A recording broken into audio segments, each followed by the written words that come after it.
اور پھر پہلی شادی تو تمہاری مجبوری میں کروائی گئی تھی، تم سے پوچھ کے تو نہیں کروائی تھی، تم آرام سے دوسری شادی کر سکتے ہو۔ میں ہمیشہ اپنے دوستوں کی بات ٹال دیتا تھا کیونکہ مجھے پتا تھا کہ میری بیوی کو اگر پتہ چل گیا کہ میں دوسری شادی کے بارے میں سوچ بھی رہا ہوں تو وہ مجھے ایسی دوائی دے دے گی کہ جس سے مجھے خواب نہ آئے، تاکہ میں خواب میں بھی دوسری شادی کے بارے میں نہ سوچ سکوں۔ ایک دن مذاق میں اس سے بات کر بیٹھا تھا تو اس نے کہا تھا کہ یہ سب کچھ تمہارے باپ کا نہیں، میرے باپ کا بنایا ہوا ہے۔ دوسری شادی کی تو سب کچھ لے کے ساتھ چلی جاؤں گی، کیونکہ پراپرٹی کے ہم دونوں حصہ دار تھے۔ میرے تایا ابو کا اور کوئی بیٹا یا بیٹی نہیں تھی، ایک ہی بیٹی تھی، اس لیے انہوں نے اسے اپنا وارث بنایا تھا۔ میری بیوی کے پاس 70% حکمرانی تھی اور میرے پاس صرف 30%۔ آفس میں بھی اور گھر میں بھی میں بری طرح سے پھنسا ہوا تھا۔ میں وہ بندر تھا جسے نہ صرف پنجرے میں قید کر کے رکھا گیا تھا بلکہ پنجرے کے اندر لگے ہوئے درخت کے ساتھ رسی سے باندھا بھی گیا تھا۔ لیکن پھر کہتے ہیں نا کہ جس چیز کو جتنا دبایا جائے وہ اتنی بڑھ جاتی ہے۔ ایک دن مجھ میں ہمت آ گئی، مجھے بھی ایک لڑکی مل گئی جس کا نام سائمہ تھا۔ وہ بہت زیادہ خوبصورت تھی اور فیکٹری میں نوکری کرنے کے لیے آئی تھی۔ وہ ریسیپشن پہ کھڑی ہوتی تھی، آتے جاتے مجھے دیکھتی تھی، مجھے بھی وہ اچھی لگتی تھی۔ میرے دل میں یہ خیال آیا کہ گناہ کرنے سے اچھا ہے کہ انسان نکاح کر لے، اور اگر میری بیوی زیادہ غصہ کرے گی تو میں کہہ دوں گا کہ میرا حق ہے، اور پھر نکالتی ہے کاروبار سے تو بے شک نکال دے۔ میرے بابا اور تایا ابو نے اتنے پیسے کمائے تھے کہ اگر مجھے 30% حصہ بھی ملتا تو میرے ساتھ کوئی برا معاملہ نہیں ہونا تھا۔ ہاں یہ ہے کہ اگر میں دولت کا زیادہ لالچی بنتا تو بے شک یہ بہت بڑا ظلم ہوتا، لیکن وہ اگر مجھے اس عمر میں چھوڑ دیتی تو اس کو کون ملتا؟ اس کی عمر تو پہلے مجھ سے زیادہ تھی، اس لیے مجھے نہیں لگتا تھا کہ وہ مجھ سے طلاق کا مطالبہ کرے گی۔ ہاں لیکن اتنا پتا تھا کہ بہت باتیں سنائے گی، ماتھا پھوڑے گی، تانے دے گی اور چیخے چلائے گی۔ میں صبح سے غائب تھا۔ دوپہر میں میرا نکاح سائمہ کے ساتھ ہو گیا۔ میں نے اسے کہا کہ تمہیں میرے گھر میں ہی رہنا ہوگا، بلکہ میں چاہتا ہوں کہ تم گھر میں ہی رہنے کا سوچو، کیونکہ میں دو گھروں کے خرچے نہ تو افورڈ کر سکتا ہوں نہ ہی آنا جانا کر سکتا ہوں، میں نے پورا کاروبار بھی سنبھالنا ہوتا ہے۔ اس نے کہا کہ تم اپنی بیوی کے بارے میں مجھے جتنا ڈرا چکے ہو وہ تو مجھے دیکھتے ہی کہا جائے گی۔ میں نے کہا کہ پھر غلطی بھی تو ہم نے کی ہے نا، تو پھر نتیجہ بھی ایک ساتھ ہی بھگت لیں گے۔ میں اپنی دوسری بیوی کو لے کر گھر چلا گیا۔ میں نے دروازے پر دستک دی، رات کا ٹائم تھا، سارے نوکر تو سو چکے تھے۔ سو ہاجرہ نے دروازہ کھولا۔ جیسے ہی اس نے دیکھا وہی فلم اور ڈراموں والا سین ہوا۔ وہ حیران رہ گئی۔ اس نے کہا کہ یہ کون ہے؟ تو میں نے کہا کہ میری بات آرام سے سن لو، ہم دونوں نے نکاح کر لیا ہے۔ جب میں نے یہ بات کی تو ہاجرہ نے سائمہ کو سر سے لے کر پاؤں تک دیکھا، پہلے کہا ماشاءاللہ، اور پھر 2 پل کو خاموش ہو گئی۔ وہ پیچھے ہٹ گئی، یعنی ہمیں اندر آنے کا راستہ دیا۔ ہم دونوں اندر داخل ہو گئے۔ مجھے لگا کہ ابھی ہاجرہ جائے گی اور کوئی چیز اٹھا کے لائے گی جس سے وہ مجھے جان سے مار دے، لیکن وہ صوفے پہ بیٹھ گئی۔ اس نے کہا کہ کھانا کھا کے آئے ہو کیا؟ میں نے کہا کہ ہاں کھانا تو ہم نے کھا لیا تھا، تم نے کھایا؟ تو اس نے کہا کہ ہاں میں نے بھی کھا لیا تھا، مجھے لگا تم کسی کام میں پھنس گئے ہو، صبح آؤ گے، اچھا ٹھیک ہے، میں سونے جا رہی ہوں۔ اب تم لوگ بچے تو ہو نہیں، اور نہ ہی میں اس گھر کی بڑی، میں تو خود یہاں کی بہو ہوں۔ میں نے کہا کہ بالکل تم میری بیوی ہو اور ہمیشہ رہو گی۔ اگر میں نے اس سے شادی کی ہے اس کا مطلب یہ نہیں کہ میں تمہیں چھوڑ دوں گا۔ ہاجرہ نے کہا وہ تم ویسے بھی نہیں چھوڑ سکتے۔ اتنا کہہ کر ہی وہ وہاں سے چلی گئی۔ میں نے تو ایسے گہرے سانس لی کہ جیسے سر سے بلا ٹلی۔ مجھے لگا تھا کہ وہ بہت فساد کرے گی، لیکن اس نے کچھ بھی نہ کیا۔ یہ بات ویسے ناقابل ہضم تھی، لیکن میں نے محسوس کیا تھا کہ اس نے پہلے سائمہ کو بہت غور سے دیکھا تھا، جیسے اس کے وجود کا جائزہ لے رہی تھی، اور اس کے بعد ہی اس کا غصہ ٹھنڈا ہو گیا۔ سائمہ بھی اس کی طرح خوبصورت تھی، لمبے قد کی تھی، دبلی پتلی تھی۔ میری دونوں بیویوں کا وجود بہت خوبصورت تھا، کوئی بھی موٹی نہیں تھی۔ مجھے موٹی عورتیں پسند بھی نہیں تھی۔ مجھے میری دوسری بیوی نے کہا کہ ذرا جا کر چیک کرو، وہ باقی اپنے کمرے میں چلی گئی ہے۔ تو میں نے کہا کہ ہاں وہ کمرے میں چلی گئی، اور اس نے دروازہ بھی بند کر لیا۔ ہم دوسرے کمرے میں سو جاتے ہیں۔ میں سوچ رہا تھا کہ شاید اس دفعہ میری قسمت اچھی ہے، اب ہر دفعہ تو میری قسمت بری نہیں ہو سکتی۔ پہلے میری قسمت کا ایک کھیل تھا کہ ہاجرہ سے میری شادی ہو گئی تھی، جبکہ وہ مجھ سے اتنی بڑی تھی اور میری اس کے ساتھ کوئی سوچ بھی نہیں ملتی تھی۔ اور پھر میں بھی سوچنے لگا کہ دونوں ہی میری بیویاں ہیں، دونوں کو ساتھ رکھوں گا، مجھے کسی کو چھوڑنے کی یہ کیا ضرورت ہے۔ ہاجرہ نہ صرف میری بیوی تھی بلکہ میری کزن بھی تو تھی۔ میں اس کے ساتھ کچھ برا نہیں کرنا چاہتا تھا۔ بابا نے ہماری شادی اس لیے کروائی تھی تاکہ ہمارا رشتہ مثالی بنے، اور میں اس کے ساتھ کوئی بھی ظلم کرنے کے موڈ میں بالکل بھی نہیں تھا۔ میں نے کہا کہ بس اس نے بھی ہمیں قبول کر لیا، اور اپنی دوسری بیوی کو بھی سمجھا دیا کہ وہ بھی ہاجرہ کے ساتھ کوئی بدتمیزی نہ کرے۔ اگر بات لڑائی تک بھی پہنچ جائے تو وہ خاموش رہے، کیونکہ وہ چھوٹی ہے، اور جب میں آؤں گا تو پھر آ کر معاملات حل کروا دوں گا۔ میری بیوی ویسے تو ڈری ہوئی تھی، لیکن اب ہاجرہ کو دیکھ کر وہ بھی ذرا ریلیکس ہو گئی۔ اس نے کہا کہ جتنا تم نے کہا تھا اتنی بھی بری نہیں ہے. کم سے کم اس نے کوئی بات تو نہیں کی, ورنہ کوئی اور ہوتا تو بہت واویلا کرتا. مجھے تو اپنی بیوی کا رویہ بھی سمجھ نہ آیا تھا, لیکن صبح تو ایسا منظر دیکھا کہ حیران ہی رہ گیا. صبح صبح ٹیبل کی طرف دیکھا تو آنکھیں کھل گئی. اتنا اچھا ناشتہ تو اس نے میرے لیے کبھی نہ بنایا تھا, اور ہمیں کمرے میں بلانے کے لیے بھی آئی تھی. اس نے کہا کہ آ کر ناشتہ کر لو. کچھ ناشتہ اس نے خود بنایا تھا اور کچھ بازار سے منگوایا تھا, یعنی کہ اچھا بھلا خرچہ کیا تھا. میں نے کہا کہ یہ سب کیا ہے؟ تو اس نے کہا کہ کیوں, جب کسی کی شادی ہوتی ہے تو اگلے دن اسی طرح کا ناشتہ ہوتا ہے. میں نے کہا کہ تم نے کیا یہ سب کچھ؟ اس نے کہا کہ ہاں. اور کس نے کرنا تھا؟ آپ کی شادی ہے تو میں نے ہی تو کرنا تھا. اس نے میری بیوی کو دیکھا اور کہا کہ ماشاءاللہ بہت نور آیا ہے تمہارے چہرے پہ. جب شادی ہو جاتی ہے تو اگلے دن ایک خاص ہی قسم کا نور ہوتا ہے, وہ نظر آ رہا ہے. آؤ بیٹھو ناشتہ کرتے ہیں. مجھے میری بیوی ایسی لگتی تو نہیں تھی جس طرح سے وہ پیش آ رہی تھی. معاملہ بہت عجیب ہوتا جا رہا تھا, لیکن وہ بھی ہمارے ساتھ بیٹھ گئی اور ہم سب نے مل کے ناشتہ کیا. اس نے سائمہ کو کہا کہ تم نئی نئی دلہن ہو تو 6 مہینے تک تم کام نہ کرنا, کیونکہ جب میں اس گھر میں آئی تھی تو میں نے بھی ایسے ہی کیا تھا. پھر اس کے بعد میرے بابا اس دنیا سے چلے گئے, پھر مجھے سب کچھ سنبھالنا پڑ گیا, اور تمہارے شوہر کے بابا بھی اس دنیا سے چلے گئے تھے. وہ میری بیوی کو پرانی باتیں اور کہانی سنانے لگی, مسکرا مسکرا کر اس کو ساری باتیں بتا رہی تھی, یعنی کہ اس کو ایک پل کے لیے بھی بور نہیں ہونے دے رہی تھی. میری بیوی بھی اس کے ساتھ ہنسی مذاق کرتی باتیں کرتی پورا دن اسی طرح گزر گیا. دوپہر میں بھی حاجرہ نے کھانا بنایا اور بہت اچھا کھانا بنایا.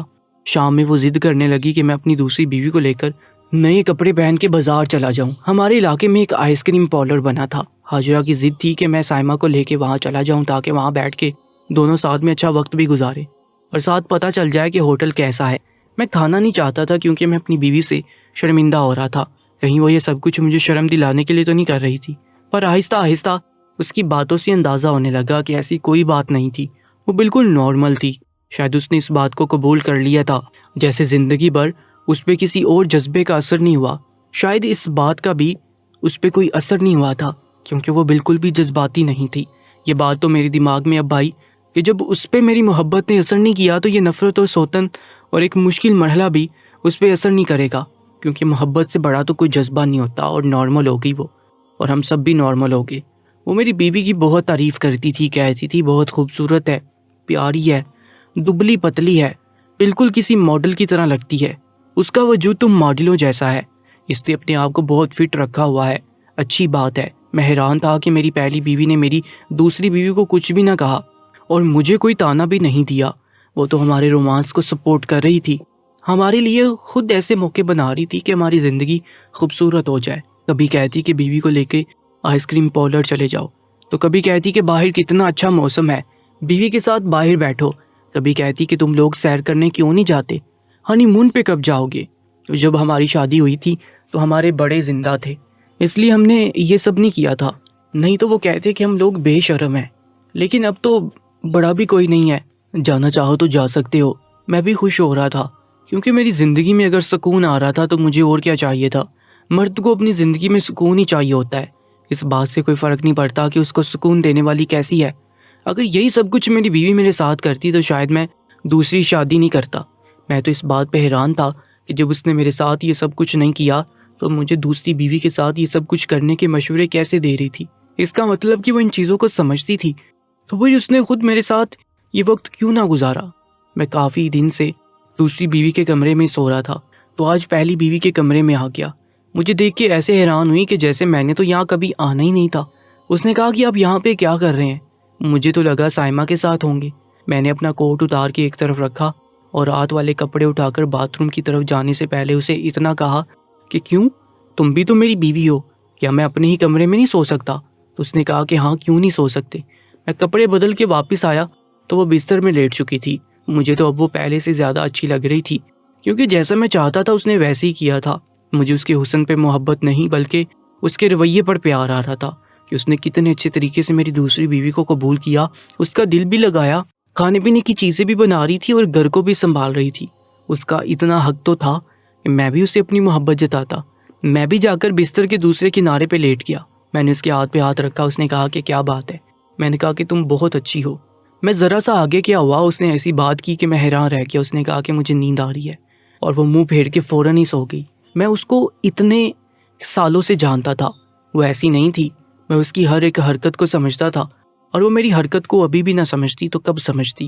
جب 7 سال آپ اپنی بیوی کے ساتھ گزارتے ہیں تو یہ سب کچھ نارمل ہوتا ہے، لیکن وہ جان بوجھ کر سو گئی تھی کیونکہ وہ میرے پاس نہیں آنا چاہتی تھی۔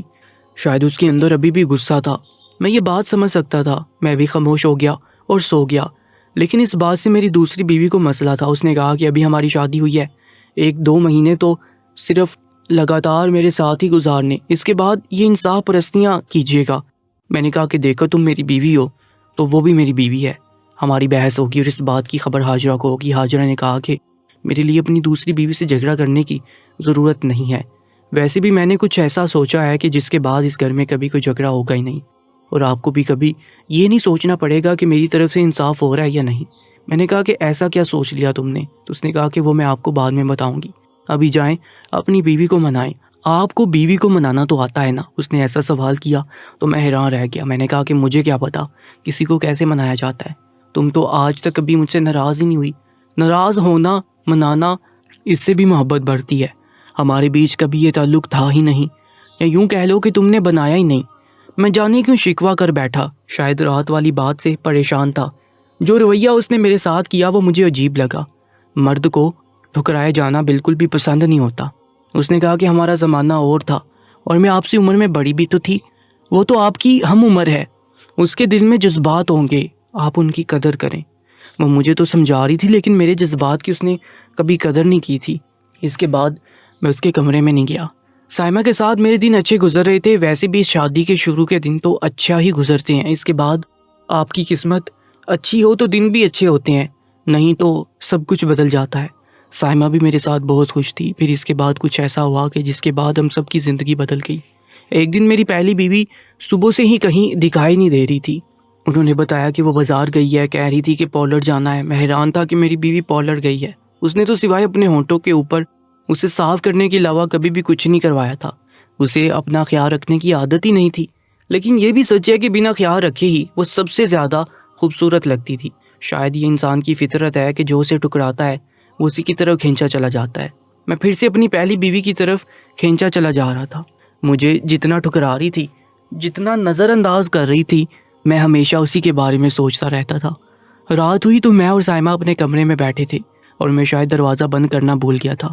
سائمہ نے کہا کہ کیا بات ہے، آج مجھ سے دور دور کیوں ہے؟ میں نے کہا کہ بس میرا موڈ خراب ہے۔ اس نے کہا کہ کیوں، کیا ہو گیا؟ حاجرہ نے کوئی بات کی ہے؟ میں نے کہا کہ وہ بات ہی نہیں کرتی، دور ہو گئی مجھ سے۔ سائمہ نے کہا کہ دور ہو گئی ہے تو کیا ہو گیا ہے، میں تو ہوں نا آپ کے پاس۔ اس نے کہا کہ ایسی بات نہیں ہے، میں تم سے شادی اس لیے کی تھی کہ میں اپنی پہلی بیوی کو چھوڑ دوں گا، مجھے تم دونوں سے محبت ہے۔ سائمہ اس بات پہ خاموش ہوگی۔ اس نے کہا کہ آپ مردوں کی تو سمجھ ہی نہیں آتی، پہلے تو آپ کہتے تھے کہ میری بیوی میرا خیال نہیں کرتی، مجھ سے کوئی بات نہیں کرتی، اس لیے مجھے تم سے محبت ہو گئی ہے، اور اب میں آپ کی زندگی میں آ گئی ہوں تو آپ کو پھر سے اس سے محبت ہو گئی ہے۔ ابھی ہم یہی بات کر رہے تھے کہ سامنے کا منظر دیکھ کے حیران رہ کے حاجرہ کمرے میں داخل ہوئی۔ اس نے کہا کہ میرے کمرے میں آ جاؤ، آج تم لوگوں کی دعوت ہے۔ ہم حیران ہوئے، ہم نے کہا کہ اس ٹائم؟ اس نے کہا کہ کیوں، آدھی رات میں لوگ دعوت نہیں کرتے کیا؟ تو ہم نے کہا کہ ٹھیک ہے تم جاؤ، ہم آ رہے ہیں۔ ہم دونوں اس کے کمرے کی طرف جا رہے تھے، سوچ رہے تھے کہ آدھی رات کو اس نے ایسا کیا پکایا ہوگا جس کے لیے بلا رہی ہوگی۔ ویسے سردیوں کا موسم تھا، ہمیں لگا کہ شاید اس نے سوپ بنایا ہوگا، لیکن جب اب کمرے میں داخل ہوئے تو کمرے میں کھانے پینے کی کوئی بھی چیز نہیں تھی، لیکن سامنے کا منظر کچھ عجیب سا تھا۔ حاجرہ بستر کے اوپر بیٹھی تھی۔ میں نے اس سے پوچھا کہ کیا بات ہے، کیونکہ اس نے کپڑے بھی عجیب سے پہنے تھے۔ آج وہ پارلر گئی تھی، بہت زیادہ خوبصورت بھی لگ رہی تھی۔ اس نے کہا کہ میں چاہتی ہوں کہ ہم تینوں اپنی زندگی کا مزہ اٹھائیں۔ اس کے بعد اس نے 2-4 باتیں ایسی کی کہ اس کا نظریہ کلیئر ہو گیا، لیکن میں حیران رہ گیا کہ وہ یہ کیسی باتیں کر رہی تھی۔ میں نے سائمہ کی طرف دیکھا، مجھے اس بات سے کوئی مسئلہ نہیں تھا۔ اس نے کہا کہ اس سے پہلے ہم تینوں کوئی فیصلہ کریں، ایک گلاس گرم گرم دودھ پی لینا چاہیے۔ اس نے ایک طرف جگ رکھا ہوا تھا جس میں گرم گرم دودھ تھا۔ مجھے اس کی بات اچھی لگی یا بری لگی، اس بات کا میں نے اظہار نہیں کیا، لیکن میں نے سائمہ سے کہا کہ دودھ پیتے ہیں، اس کے بعد سوچتے ہیں۔ ہم نے اپنے اپنے گلاس میں دودھ ڈال دیا اور حاجرہ نے اپنے لیے بھی دودھ ڈال دیا۔ جب ہم نے دودھ پی لیا تو حاجرہ نے ہمیں ایسی بات بتائی کہ ہمارے قدموں تلے سے زمین نکل گئی۔ اس نے کہا کہ تم نے مجھے کیا سمجھ رکھا ہے، میرے باپ کی دولت پر راج کرتے رہے، میری زندگی کے کتنے سارے سال برباد کیے، تمہاری وجہ سے، تمہارے نصیب کی وجہ سے مجھے اولاد نہیں ہوئی، اور اب میرے سامنے میری سوتن کو لا کر کھڑا کر دیا۔ تمہیں کیا لگتا ہے کہ میں اس کی پوجا کروں گی؟ اس دودھ کے اندر میں نے زہر ملا دیا، اب تم دونوں ایک ساتھ مرو گے اور میں خود بھی مر جاؤں گی۔ تم نے مجھے بہت غلط جج کیا خرم، میں تو وہ ہوں کہ جو نہ کھیلے گی تو کھیلنے بھی نہیں دے گی۔ ہم یہ بات سن کے حیران رہ گئے کیونکہ دودھ پی چکے تھے۔ میں ادھر ادھر بھاگا، سب سے پہلے ہاجرہ خود ہی بے ہوش ہو گئی اور اس کے بعد سائمہ کی طبیعت خراب ہونے لگی۔ اتنی دیر میں نے 1122 والوں کو کال کر دی اور کال پہ بھی بتا دیا کہ کیا معاملہ ہوا ہے۔ وہ لوگ آگے، انہوں نے وقت پر ہمیں ٹریٹمنٹ دیا، الٹیاں کروائیں۔ ہاجرہ کی طبیعت بہت زیادہ خراب تھی جبکہ سائمہ اور میری طبیعت اتنی خراب نہیں تھی۔ ہم لوگ جلدی ٹھیک ہو گئے جبکہ اس کو ٹھیک ہونے میں 1 ہفتہ لگا۔ اس کے بعد اس نے مجھ سے خلا لے لیا اور مجھ سے علیحدگی اختیار کرنے کے بعد اپنی ساری دولت لے کر بھی چلی گئی۔ اب میرا اور سائمہ کا مشکل سے ہی گزارا ہوتا ہے، بس جو کماتے ہیں کھا لیتے ہیں۔ میرا کاروبار بھی ڈوب گیا ہے، سائمہ کے ہاں بچہ بھی ہونے والا ہے اور ہمارے خرچے بھی بڑھنے والے ہیں۔ میں حیران ہوں کہ جس عورت کو محبت کی قدر ہی نہیں تھی اس نے مجھے بے وفائی کرنے کی اتنی بڑی سزا کیوں دی؟ اور ہماری قسمت اچھی تھی کہ ہم میں سے کسی کی طبیعت بھی زیادہ خراب نہیں ہوئی، کیونکہ میں نے فوراً ہی 1122 والوں کو بلا لیا تھا اور وہ ہمیں ڈاکٹر کے پاس لے گئے تھے۔ اب آپ بتائیں کہ جو میں نے کیا وہ ٹھیک کیا یا نہیں، اور اس سب میں سب سے زیادہ غلطی کس کی تھی؟ کامنٹ سیکشن میں اپنی قیمتی رائے کا اظہار ضرور کیجیے گا، اور روزانہ ایسے ہی نیا سچا واقعہ سننے کے لیے چینل کو سبسکرائب کر کے ساتھ موجود بیل آئیکن پر بھی کلک کر لیجیے گا۔